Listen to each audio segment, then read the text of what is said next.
Olá, começa agora mais um programa de diálogos aqui na TV Unesp e hoje nós conversamos sobre gênero na educação. Nossa convidada é a professora do programa de pós-graduação em Ciências Sociais da Unesp em Marília, Lídia Poças. Professora Lídia, é um prazer recebê-la em nosso programa. Muito obrigada, Mayra, pela sua oportunidade de estar na Unesp, né, e ter o acesso ao público que, com certeza, observa e vê o progresso que a Unesp faz nesse campo.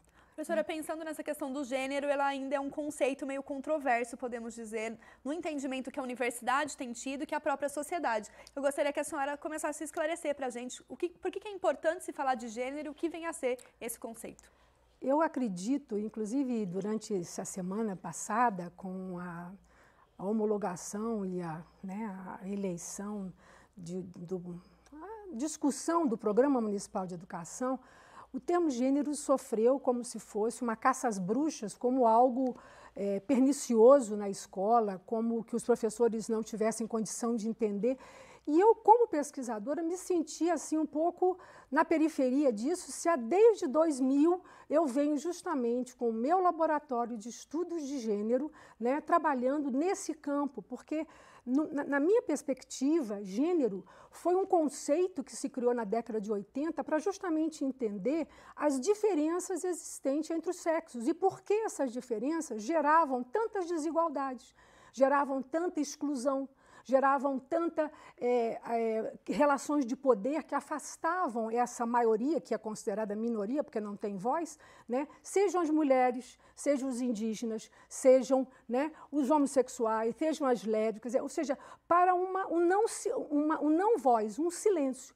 E o campo está sendo tratado, nós temos inclusive uma perspectiva nacional, que é o GT de Gênero da Associação Nacional de Historiadores, do qual eu faço parte. Nós estamos presentes na LASA, que tem um grupo de Gender Studies, quer dizer, internacionalmente, inclusive o congresso agora aconteceu na Costa Rica, e de repente eu me vejo, como foi o caso de Bauru e outros municípios, numa votação execrando esse termo. Na Câmara dos Vereadores. Na Câmara dos Vereadores, no sentido de tirar, né, de retirar esse termo, né, dos currículos escolares. Porque a educação sexual ela faz parte dos currículos, né, por conta do MEC, né, dos parâmetros curriculares nacionais. Dos parâmetros curriculares, onde o termo, a ideia de gênero, que é um campo de estudo, ele se insere no estudo das sexualidades. Agora, eu acho que é um grande equívoco o que está se defendendo, que o gênero é contra a família, é desagregador, né, interfere na educação familiar. E simplesmente eu penso, né, que nós estamos tendo um retrocesso até científico, né, no sentido acadêmico-científico, porque os estudos de gênero vêm demonstrando no país, na América Latina, no mundo, em todos os congressos que eu participo, que ele desvendou caminhos, inclusive abordando questões como a violência contra a mulher, a violência doméstica, a violência contra adolescente, a questão da masculinidade, sim, que hoje passa por uma outra performance, porque falar de gênero não é falar de homossexualidade, né? Falar de gênero é evidenciar, eu acho que essas diferenças que causam o desequilíbrio. Que não é uma questão só biológica. Não, a questão biológica é o que nós enfrentamos. Os estudos de gênero vêm justamente desnaturalizar, quer dizer, a questão de que nós nascemos homens e mulheres, né? Não é porque nós temos, talvez, genitálias diferentes e uma procria, mas ninguém procria sozinho. Eu acho que para haver a procriação é preciso que haja um coletivo aí, né? Uma conjugação de homens e mulheres. Agora, quanto ao papel feminino e ao papel masculino, nós sabemos também que eles estão passando por uma grande revisão de atuação, de campo de trabalho. E isso tem, né, mexido um pouco, eu penso assim, com uma grande parcela da sociedade que não entende o que é gênero. Eu acho que esse termo ainda não conseguiu captar o sentido pela qual a gente trabalha, né? E ele é usado de uma forma equivocada e muito popularesca, né? Gênero é lésbico, gênero é homossexual, e não é bem isso. Eu fiquei assim bastante impressionada, porque eu mantenho esse laboratório e eu tenho orientandos que trabalham, né, com pesquisas, inclusive junto ao CNPq. Então, como é que fica isso? Quer dizer, você retira dos planos municipais, eu acho que é uma questão de enfrentar isso e ver como você está trabalhando isso. A questão não é silenciar. Não é uma questão do termo em si, termo, da palavra. Né, da palavra, do termo, ou de como vem sendo trabalhado, mas é esclarecer o que é a categoria gênero, o que é trabalhar com gênero dentro da escola, né? O que é permitir que os alunos entendam que as diferenças entre meninos e meninas, né, não existem porque estão depositadas numa ideia de sexo masculino e sexo feminino. Qual que é a saída, professora? Eu penso, olha, eu tenho trabalhado bastante em Marília, em outros municípios, quando eu sou convidada, inclusive no Brasil, sobre o trabalho desde a pré-escola, esclarecendo que meninos e meninas brincam indiferentemente. Você percebe que a questão de gênero começa a aparecer quando entra no primeiro ano. Até a pré-escola, a educação infantil, as crianças, meninos e meninas, brincam com as mesmas atividades. Não há uma segregação e uma hierarquização de isso é de menina, isso é de menino. Aí, essa pesquisa nós fizemos com 3 escolas em Marília e 2 em Maringá, e foi comprovado isso. Quer dizer, há uma busca, né, de interação. A pergunta é por que a segregação e a disparidade começa? Por que a hierarquia de gênero, que para nós é uma relação de poder, começa? Porque começa a se investir nas brincadeiras, começa a se contar como é que você nasceu, e de fato as famílias investem nisso, né? Você pode ver que quando a mulher está grávida, antes, por exemplo, eu mesmo me coloco, eu só fui saber do sexo da minha filha quando nasceu.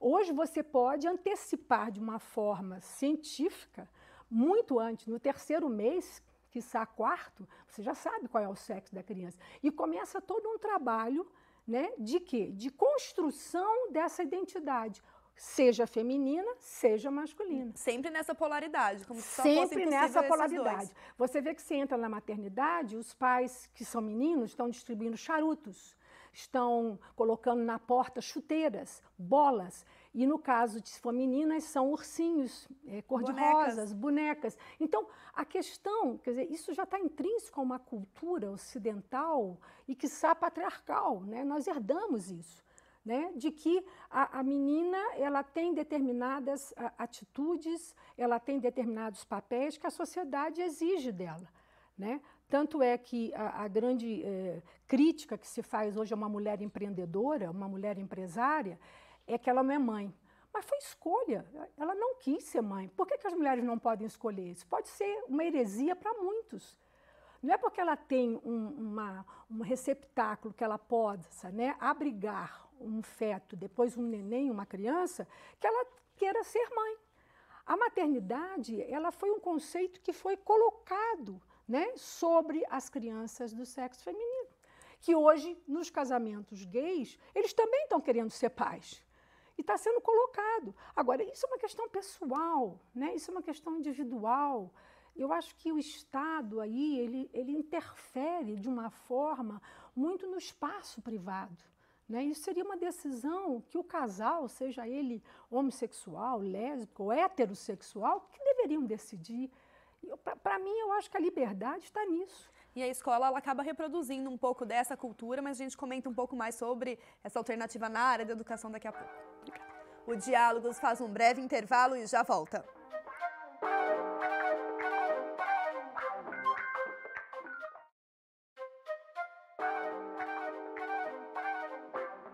O Diálogos está de volta e hoje nós conversamos sobre gênero na educação com a professora Lídia Postas, do Programa de Pós-Graduação em Ciências Sociais da Unesp em Marília. Professora, nós terminamos o último bloco questionando e problematizando essa questão do gênero e como que a escola vem trabalhando com isso. E a senhora comentou que a educação infantil, isso é algo, como se fosse algo muito natural para essas crianças, mas que depois do primeiro ano começa a ter essa segregação. E aí que entra um pouco da cultura do país, que tende a polarizar o que vem a ser o homem e o que vem a ser a mulher. Perfeito. Não só do país, mas eu acho que também, né, das sociedades ocidentais e orientais, porque isso também ocorre do papel feminino, do papel masculino, no mundo global hoje. A gente tem acesso a isso, né? A outras comunidades, a outras sociedades. Agora, quanto na questão da educação, quando foi colocado nos planos, né, lá por volta de 2000, a necessidade de que esse termo ou esse conceito seria melhor, fosse trabalhado, fosse no sentido de minimizar as diferenças existentes entre que menino ele tem determinados valores, né, como virilidade, poder, e as meninas, quer dizer, é uma questão de construção, né? Quer dizer, você coloca sob aqueles corpos, ainda em formação, você coloca toda uma gama de valores e características que vão formar para a vida inteira.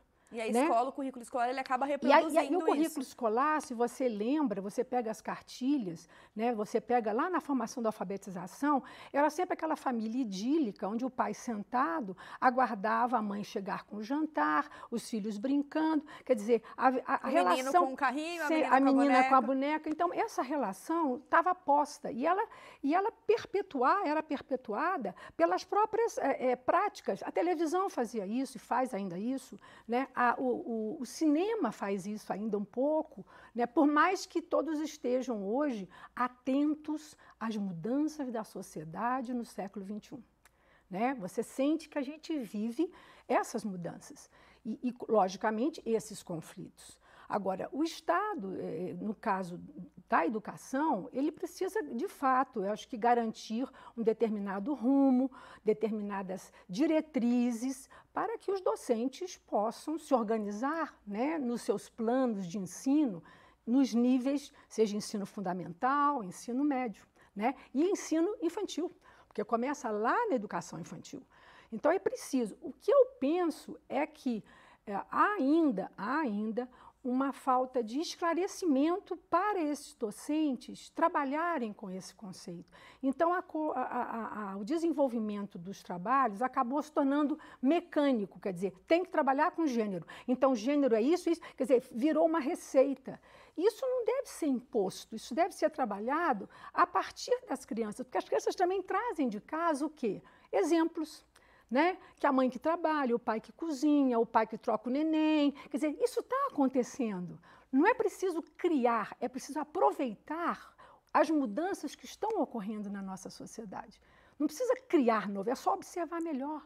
É só trazer observação. Que é outra problemática também da adoção de crianças por casais homossexuais. Exatamente, que hoje é uma realidade, né? Inclusive no próprio Brasil.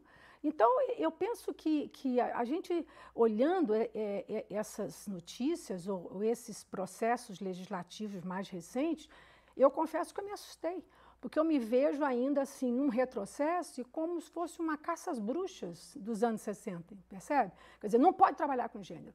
Mas o que é gênero? Né? O que é gênero na escola? Ninguém vai ensinar para uma criança o conceito de gênero, mas vai se evidenciar. Né? Eu vejo isso pelos meus netos. Eu vejo isso claramente pelos meus netos. Né? Tem escolas que primam por essa equidade entre meninos e meninas, tem escolas que incentivam, talvez sem perceber ou não, incentivam. Agora os meninos vão brincar aqui, as meninas vão... Quer dizer, você acaba criando uma dicotomia. E essa dicotomia cria o quê? Ela começa a formar uma relação hierárquica. Né? As meninas sempre atrás, os meninos que comandam. E eu acho que os programas, os currículos escolares estão assim. Para você ter uma ideia, na Unesp, né, bem recentemente, jamais se falava em gênero. Dentro do espaço da universidade Dentro do espaço acadêmico. E gênero foi criada nas universidades, né, justamente para introduzir dentro da academia uma reflexão mais profunda, mais teórica, porque, apesar de todas as revoluções, inclusive as revoluções de esquerda, seja em Cuba, na União Soviética, na China, as mulheres continuaram subalternas. Quer dizer, o que houve para que, com todo o sentimento de uma igualdade entre companheiros, ou uma absorção, ou um aniquilamento de uma sociedade de classe, né, e de propriedade privada, as mulheres continuavam apanhando, as mulheres continuavam sofrendo violência doméstica e numa subalternidade de tudo. E aí a voz do feminismo, ela vem ecoando e trazendo esse tema para o debate. A partir da Segunda Guerra foi que começa, e quando as feministas conseguiram, né, dizer por que a universidade não estuda isso? Porque não se estudava, nem nas universidades americanas, nem nas universidades latino-americanas, inclusive Brasil. Eu me lembro que a minha pesquisa de doutorado ainda foi sobre mulheres, porque a gente começou a ver as mulheres. Gênero vem depois, né? A categoria gênero vem para reforçar essas relações de poder entre homens e mulheres.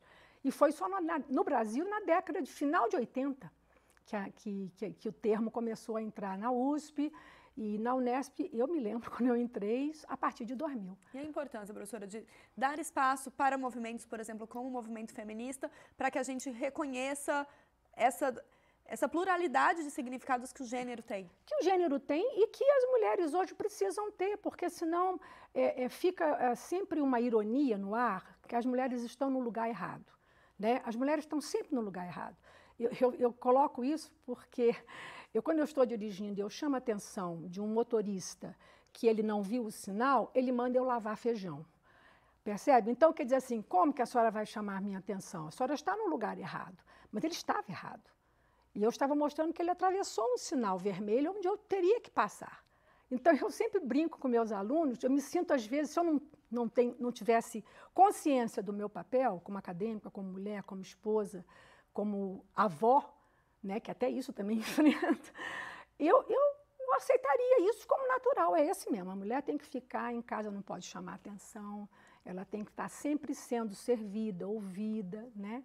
Então, eu me sinto assim, interessante lá na Unesp, parece que só eu que eu conheço isso. Vai falar com a Lídia, aquela que entende desses assuntos. Então, ainda é um assunto muito gueto, sabe? Ele ainda está no gueto. Ele parece que ele não ganha. E se você olhar economicamente o mercado de trabalho, eu pergunto, qual é o percentual? Se você lê nas profissões, qual é o percentual? Né? Grande parte as mulheres estão presentes nesse mercado de trabalho, estão presentes. Na medicina hoje, equipara. E elas sofrem isso muitas vezes sem perceber. Porque tem determinadas especialidades que as mulheres não entram. E se entram, elas sentem que são menores. Elas têm que pedir licença para entrar. Então, eu penso que a escola precisa só dar conta disso. Isso não é natural. Isso não é natural. Isso foi uma construção da nossa sociedade, num processo histórico muito lento, de longuíssima duração. E que hoje a gente está tentando reverter com esclarecimento, com pesquisas, né? Até para entender a masculinidade, até para entender o que é ser homem. Porque os papéis masculinos também estão mudando.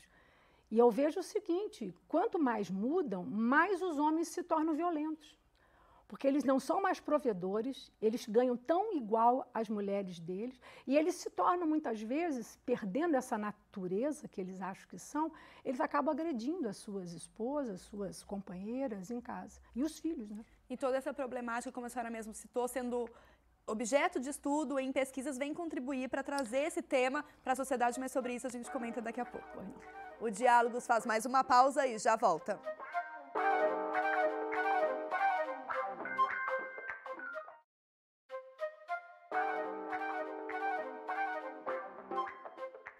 O Diálogos está de volta e hoje nós conversamos sobre gênero na educação com a professora Lídia Apostas do programa de pós-graduação em Marília. No debate sobre essas questões, principalmente em relação ao feminismo, nós conversamos com a jornalista e pesquisadora do tema, Marcela Bucci, no quadro Ponto de Contato de hoje. Vamos ouvi-la. Eu entrei na Unesp, eu ainda não tinha muita noção do que era o feminismo e de como esses movimentos se articulavam, né? E aí eu comecei a conversar com pessoas mulheres que se diziam feministas e que, assim, usavam muito o tema nas suas pesquisas e no seu dia a dia. E eu comecei a me identificar muito com o tema e gostar do tema. Então aí eu comecei a pesquisar, eu participava de vários grupos de discussão, discuti com as minhas amigas que também pensavam da mesma maneira. E eu me apaixonei pelo tema, me apaixonei pelo feminismo. E aí, então, eu decidi falar disso no meu TCC, porque era uma coisa que eu gostava muito e decidi fazer uma reportagem que também era uma coisa que eu gostava muito. Então, eu consegui juntar uma teoria, que eu sou apaixonada, com uma prática também que eu sou apaixonada, que é a reportagem para revista. E foi assim que eu decidi inserir o feminismo no meu TCC, pegando um tema, que é o assédio sexual no ambiente corporativo, que é uma violência por quais amigas minhas já passaram, Então, e aí tudo veio a calhar, assim, né? Então, o meu interesse, a relação dessa violência, desse assédio com esse tema, e daí transformar tudo isso numa reportagem. Foi assim que aconteceu. E o meu envolvimento com o tema desde então, desde que eu comecei a pesquisar, só vem crescendo e eu me senti muito realizada com a minha pesquisa, assim, e pretendo continuar nesse tema por mais um tempo. Eu consegui desconstruir várias ideias que eu tinha antes de entrar na faculdade e também durante a faculdade, né? E eu acho que eu sendo mulher e observando, a gente tem um olhar crítico em cima da mulher, assim, e da posição que ela ocupa atualmente na sociedade e as violências que ela sofre e tudo isso que é muito inerente da mulher é muito importante, né? E eu acho que o universitário, em especial a universitária, a mulher universitária, ela precisa pensar nesse tema, né? Porque, querendo ou não, nós somos parte das cabeças pensantes do Brasil, né? E eu acho que, então, não querendo colocar a academia acima da vivência, porque cada mulher tem a sua vivência diferente de vida, a sua vivência diferente de feminismo, né?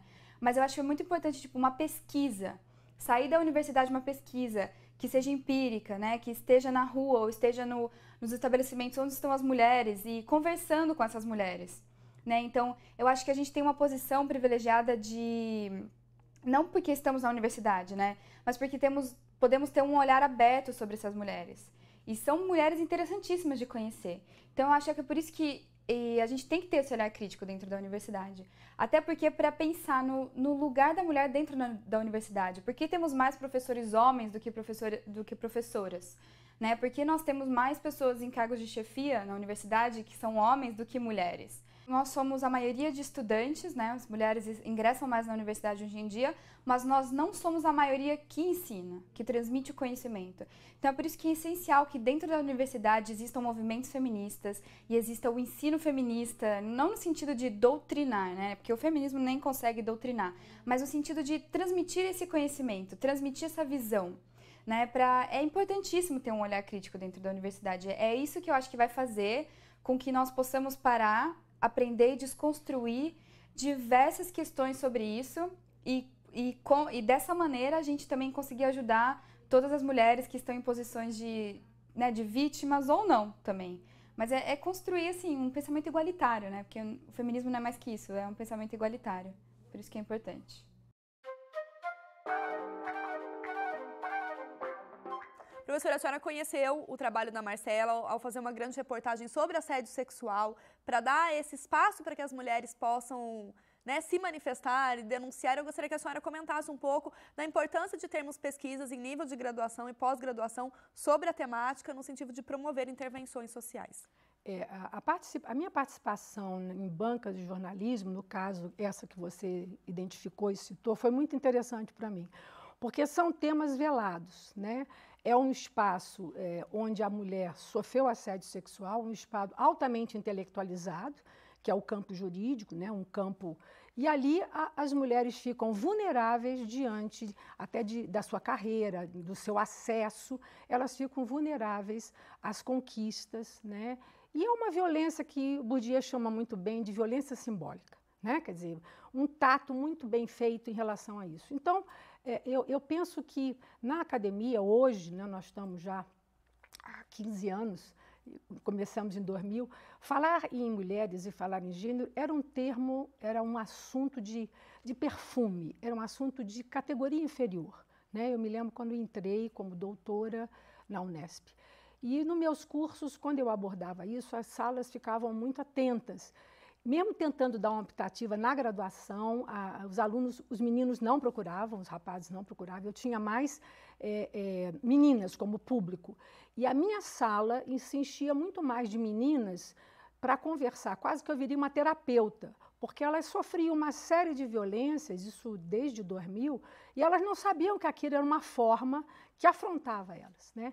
E eu só posso dizer que nessa caminhada a gente foi mantendo o grupo de estudo, mantendo o grupo de pesquisa, instalamos o Laboratório Interdisciplinar de Estudos de Gênero da Unesp. Hoje nós temos uma série de trabalhos e pesquisas com essa concepção, trabalhando atenta a isso. Porque, claro, a sociedade está aí, basta você ter um olhar, por exemplo, onde estão as mulheres numa torcida como o Corinthians? não é falar da torcida do Corinthians enquanto um fenômeno social ou sociológico, mas as mulheres tem muitas mulheres, e como elas agem?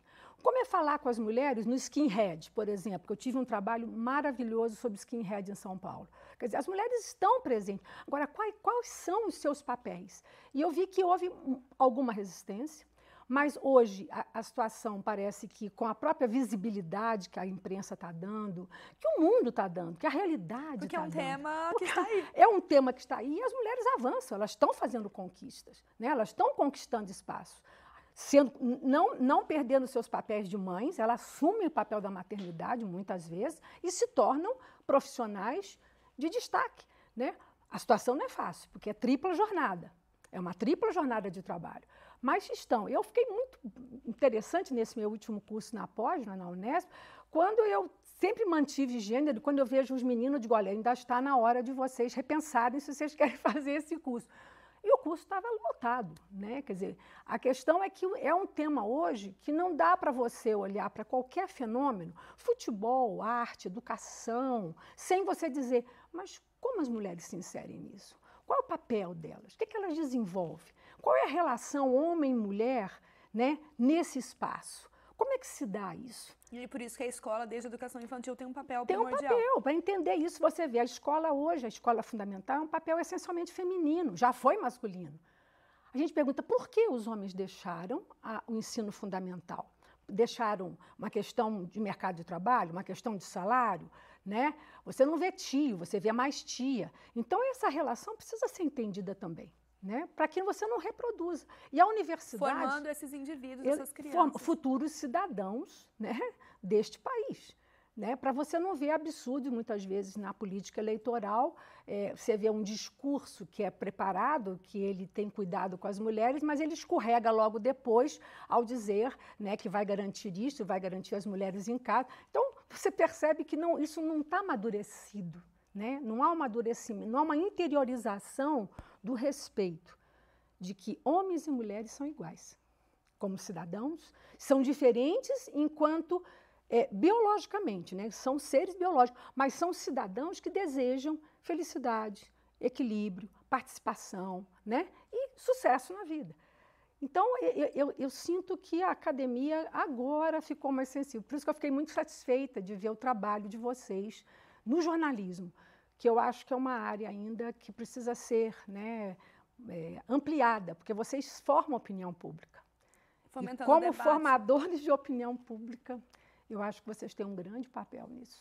Professora, eu gostaria de agradecer a sua participação por trazer um tema que suscita aí novos questionamentos e novas reflexões e convidá-la para retornar assim que possível para que a gente possa debater essa temática que é tão importante na formação de cidadãs. Muito obrigada, eu fico muito feliz de estar aqui. Muito obrigada. Muito obrigada.